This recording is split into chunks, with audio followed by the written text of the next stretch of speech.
Hello everybody, my name is EK and welcome back to another video. Now, I do want to be very clear, this is going to be a very rambly and potentially ranty video because I'm going to be talking about something I'm very passionate about. I, on purpose, did not write a script. I'm going to just, have a topic in mind. I'm going to talk about it for as long as I feel like I want to talk about it. If that sounds great to you, then stick around. If not, then, well, have a nice day. So, as you can see from the title, I'm going to be talking about Dragon Response missions. So, first of all, I want to make it very clear. The community in the past week or two has been quite negative. This is mainly because the last patch judgment wasn't received as well as one might have hoped. However, I think it's very important that instead of going into all kinds of negative thoughts and, like calling things bad, I want to talk about the things that I think are great. Now, the thing you may be wondering is I'm talking about things I think are great. The title is about Dragon Response missions. So does that mean that I think Dragon Response missions are great? Well, yes and no. First of all, let me talk about what I think about their execution. Because honestly, the community here is right. I don't think that Dragon Response missions are the greatest kind of content they've ever created. Is it horrible? No. But it's not something I would want to complete every single day. I mean, I'm doing them on occasion for some achievements. But I'm not really doing them because I'm having fun. I'm doing them because I kind of feel like I just need to get them over with, However, I do think the idea of having replayable story content as endgame is very important. So I'm going to draw a quick comparison to Guild Wars 1. So if anyone here has ever played Guild Wars 1, you have two types of story content. The way it's structured is you have quests. Now these quests are just like your normal Guild Wars 2 quests. You do A, B, C, D. You finish your quest and you go on to the next one. It's all text-based and you just follow a normal quest line. However, in Guild Wars 1, between every, couple of quests, there will be a mission. And these missions are instanced content. I mean, in Guild Wars 1, everything was instanced, but, it's kind of the idea that it's instance content where you are semi-forced to interact with other people. Now, obviously, nowadays, that's not really the case anymore, but, that's a Guild Wars 1 story. But initially, upon launch, the idea was you go into an outpost, you find other people, you join up together, and you do this more epic thing. Because these missions were always the more epic things. The quests, they took care of go find this NPC, like escort this guy here, find out this information here. And then the missions were the, go and assault this stronghold or defend this place or, kill this boss. Like, all the epic story beats that were in there because that allowed them to do more epic things with them that they weren't really allowed to do in quests, or at least not to the same extent. Now, the reason I'm drawing that comparison is because the implementation I want for Dragon Response missions, or missions as I'm going to be calling them from here, because I don't think Dragon Response missions should be ported one-on-one, because I don't think the name will hold up well, considering the fact that they haven't been received well and people will have a negative connotation with just, the name in general. So these missions, I want them to be structured in a way where, let's say, End of Dragons has 4 acts, because I think both expansions had 4 acts from the top of my mind. If I'm wrong, whatever. So there's 4 acts in End of Dragons. Now, let's say every single act has approximately 10 story steps. I think that's quite fair. Now, imagine if instead of having 10 story steps, you had 7 or 8 normal story steps, and then, maybe 2 or 3 per act Dragon Response missions. And the way, missions. I'm even like falling into my own trap here. So yeah, they're called missions now. So the important thing here is that you can have the, less important story in the normal quests. You can just do it on your own. You go talk to NPCs. You get all the lore bombs, all the heavy story things in your normal personal story type, instances. But then whenever you have an epic moment in the story, you can actually put it into an instance piece of content and you can, experience it in a bit of a bigger way. I have a pretty good example, I think, because I think if I'm thinking back to Season 4, actually, no, not Season 4, it's Path of Fire even. Do you guys remember the Balthazar fight? The answer is probably yes, because I consider the Balthazar fight to be probably the best piece of story content from, a mechanical point of view that RealNet has ever done. I mean, you have Balthazar standing there, like, you look behind you, you see Crocotoric flying there, there's skill shots everywhere, like stuff on the floor, you have to dodge, mechanics here, mechanics there. It's, for a story instance, I think it's a very mechanically demanding thing, and I had a blast. It was amazing. But I can't, you know, help but wonder what it'd be like if that was a 5-man story instance. Like, you know, there were even more mechanics, and maybe there's like a challenge mode of some kind. Like, you make it even more difficult, and you know, maybe you have to like figure out some strats to make it, you know, a proper run. Maybe there's some rewards in there. Like, there's so much stuff they could do with it, and it's kind of just lost, because I think that's the main problem here, and that's what I'm trying to touch upon. It is, I think, personally, that Guild Wars 2's raids, fractals, and to a certain extent even dungeons, though, you know, to a lesser extent I suppose, they're all great content. And I think Guild Wars 2's combat system really lends itself super well to mechanically demanding fights. You can do a lot of different skill shots. Obviously, sometimes it's a bit unclear, but you know, there's a lot of movement in there with combat. Like, you can use any skill while you're moving, so it feels really fluid. I've been doing a lot of fractal CMs recently myself, so I've really been getting a feel for this, and it's just been a blast. But the thing is, the problem here is that ArenaNet has to develop raids, fractals, and to a certain extent strikes for a relatively small player base. And the problem there is that you don't get the amount of development time you would want for these types of content, because they require quite some time. You know, there's like entire instances being built for them. There's like an environmental artist, you know, boss fight, you have to design the mechanics there, so it's a lot of work. It's more work than creating a story instance. And I think the problem here is that because the player base who plays that part is actually quite small, I mean, I'm assuming we're talking like maybe 10 to 20% of the community actually engages in that content. I don't have the statistics, but I don't think the majority of the more quote-unquote casual players even tries most of those game modes, which, you know, it's not their fault really, because the game doesn't really push you in that direction. But if it's within your story, if the mechanics in your story are kind of pushing you towards that style of gameplay, and you happen to enjoy it, well, in that case, you know, you might be more inclined to give other things a try. And I think they kind of did this when they added strike missions. Because strike missions, I think it's even their wording, they were going for a sort of stepping stone to bring people into raiding. And I do think that it was a bit successful, because I do think it is a good stepping stone into raiding. However, they run into the same problem here. And the problem here is that there isn't really anything pushing new people to strike missions. I did them because I'm the kind of player that enjoys that kind of content, but I can't remember being actively pushed towards strike missions without having to seek it out myself. Same applies for raids. Same to a certain extent applies to fractals. I do know for a fact that when you hit level 80, or at least I think so, that you get a mail that tells you, hey, like, there's this fractal thing, you want to go check it out? But imagine you're a new player, and you see this mail, and you're like, hey, I'll check it out later. Like, you just, you know, like, delete the mail, or you know, you have it on red, like, you never go back to it, you don't scroll down. What thing will be pushing you towards fractals at that point? Like, will there be something that pops up? No, you have to actually seek it out. Which, if you're the kind of player who already knows they like that, you will do that. But if you're someone, you know, you're a very casual player. Let's say you're someone who has always played single-player RPGs, you know, like turn-based RPGs or something, like, you know, stuff where mechanical prowess isn't really required. You just need to, like, you know, enjoy the story. You can even play on easy modes, like the boss fights are easy. There's a lot of people there, I feel, who are just playing it because, you know, it's a nice casual experience. And there's just such a big barrier to entry, because I think a lot of people are actually really scared going to raids and into fractals, because they have this, like, well, I guess, like, stigma, or like this weird idea that they're like super difficult and super elitist, and if you know, if you mess up one skill in your raid rotation, like, you're kicked, like, you're out of here. And I can tell you from experience, like, I mess up my rotation every single day, and I'm still clearing, you know, fractal challenge modes. I'm still doing my daily tier 4 runs. It's maybe not like the most difficult content ever created in the game, but it's definitely up there in like the top 10%. And I'm definitely not like an amazing player.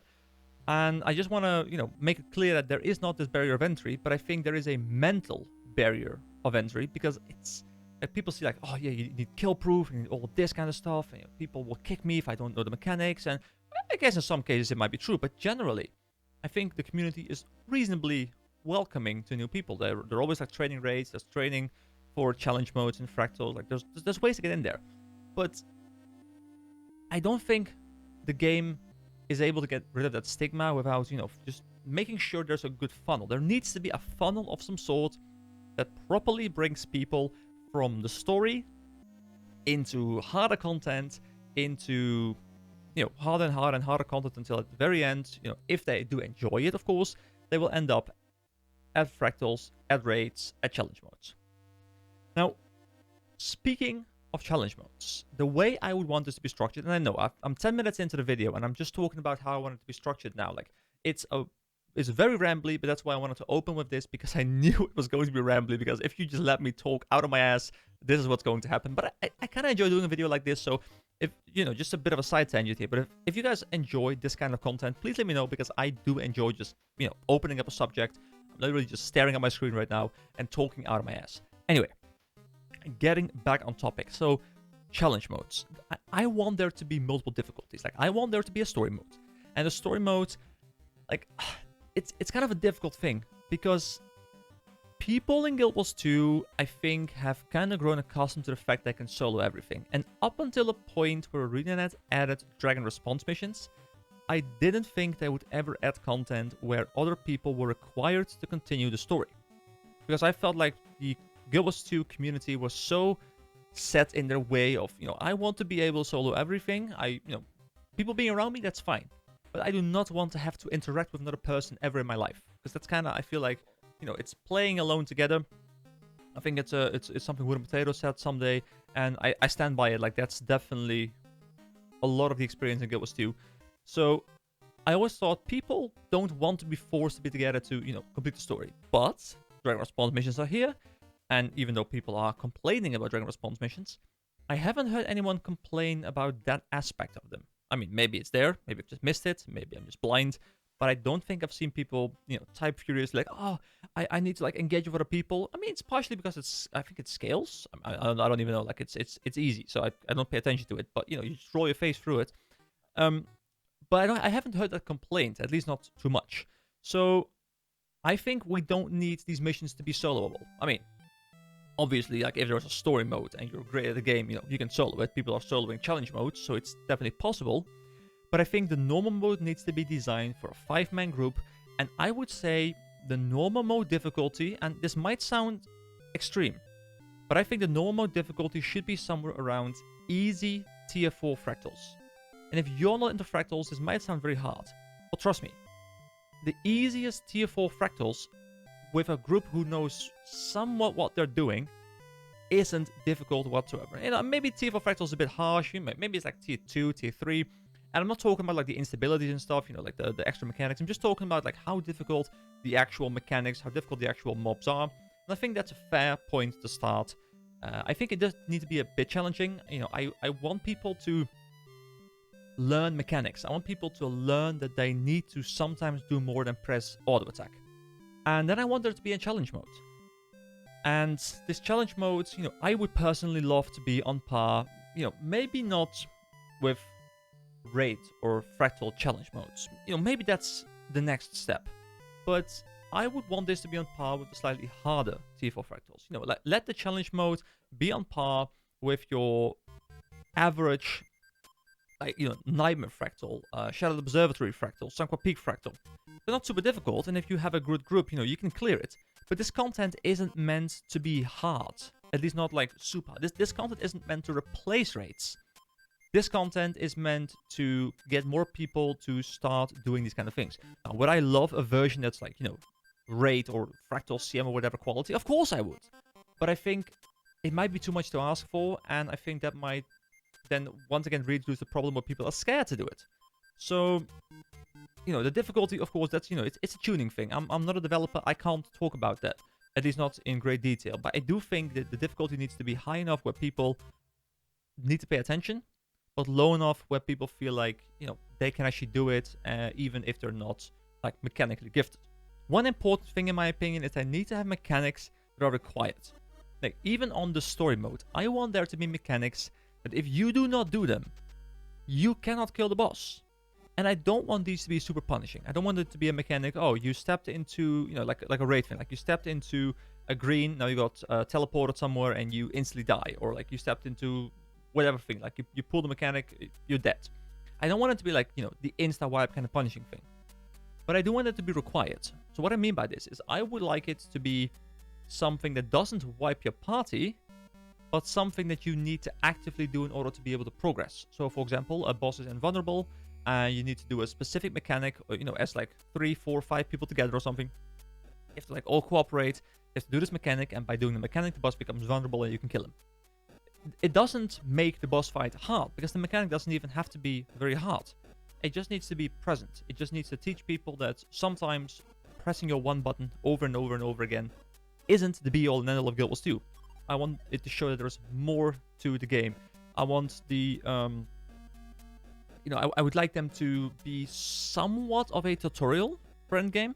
I would like them to have mechanics in there like, you need to break this break bar. It's, it's a pretty thick break bar, so you need to, bring some CC skills, make sure you break it. You don't even have to like have a proper boss fight there, but just make sure people know how to break the bar, know which skills do damage, kind of know, a knockback deals more than a cripple, or, whatever. Like, just have some stuff in there. And, you could teach all kinds of mechanics. You could teach about proper dodging. You could teach about blocking. You could teach about boon ripping. Like, I mean, you don't have to put all of like these tiny details in there, but it's very important that I think people learn like the next level of mechanics, because there is like this base level of mechanics, which is just dodging using your skills. But there's such a massive difference between a mediocre Guild Wars 2 player who knows what their skills do, but don't know how skills work together. And then you have the people who are, very good at the game, and they do like, as a party, sometimes you see it's like, it's like 30 times the damage or something. Like, you see a boss kill that's like 20 seconds. That's, a normal puck takes like 10 minutes to kill. I mean, maybe it's a bit exaggerated, but, there is a big difference. And I know I'm ranting about a lot of stuff that doesn't really have to do with Dragon Response missions, but I just think it's so important that ArenaNet takes what they have learned from Dragon Response missions and, makes it into good content. I don't want it to be, a copy-paste of the same setup. Like, I don't want it to be like the horrible, like, starting quest that the Dragon Response missions have, and then there's like an escort quest, and then you have a boss fight. Like, of course, it wouldn't matter if that's there in one specific circumstance, but they need to feel unique. They need to feel like they're fractals. Like, in essence, I just want them to put fractals in story content, because that's the way people play them. That's the way, if more people play them, it means that more development time can go to it. Because the big problem here is that there's so much development time going into story, and it's all content that nobody will ever replay. So people are playing it, people may be playing it 2 or 3 times for achievements or something, and then they're done. Like, what's the last time you went back into, like, Season 2, Episode 4? I don't even know. I think that that's like the Dragon's Reach Part 2 on top of my head, if I remember correctly. Anyway, what's the last time you went back in there, unless it was to get an achievement or something? Like, you might be going back there soon because there's like this event thing going on. But apart from that, there's no reason to ever go back. But now imagine if there was replayable content in there. Like, at that point, ArenaNet could just put their attention towards those things, and they could create story and replayable content at the same time, because now they're just spending so much time on story, which I love, by the way. I'm a big fan of the story. Last patch was kind of disappointing, but that's a different topic. But I'm a big fan of the story, and I want them to develop a lot of good story, but I also want to do endgame.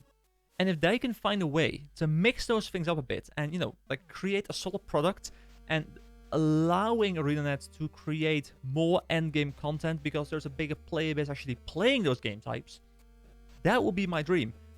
So I know it's been a very long, like 20-minute or so video, and I know, I've just been talking about the same things over and over again, but I'm just very passionate about this. So, I'll see when I'm going into editing whether I'll actually do this video. I'll have you know, this is actually my 4th time recording this, because I just keep, like, going in weird directions, and, I'm probably doing it again here, but, yeah, I'm just very passionate about this, because I think this is the way we can take what's good from Icebrood Saga, because there are good things, guys. Icebrood Saga wasn't a complete failure. Was it budgeted? Yes. Did it have horrible mistakes? Yes. But was there good stuff there as well? Definitely. So I just want them to take what's good there, put it in End of Dragons, combine them with other kind of things. I want to talk a bit more about End of Dragons and what I want to be in the expansion. So I might do some other videos as well. Anyway, I think I'm gonna end the rant here. Like, there's so much more I could talk about, but I don't want to go on for another hour, which, trust me, I could. I would love to hear what you guys have to say about this in the comments. If you think I rant way too much, which, you know, you have every right to say, and I think you are completely correct, then please do mention that. You know, just like call me a ranter or something, which I'll take, because I think it's a compliment. Anyway, if you enjoyed this video, then please let me know, you know, create some discussion in the comments. If anyone made it to this point, by the way, because I'm legit, at this point, I'm legit curious if anyone is going to make it to this point in the video, please comment your favorite pizza topping. It needs to be something random, otherwise people won't recognize it. But please comment your favorite pizza topping in the comments, and yeah, I'll respond with mine or something. But you know, if it's pineapple, then we need to talk. Anyway, thank you very much for watching, listening, whatever you've been doing. I think the background footage, by the way, today is going to be Super Adventure Box, which is footage I shot like a couple of weeks ago, and I wanted to use it for a video. I've actually this video specifically, but I've just been postponing it because I've been like trying to wrap my head around how I want to present it. Turns out I'm just going to rant about it for a bit.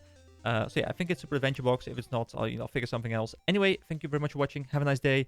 The rant's over. I'll see you next time.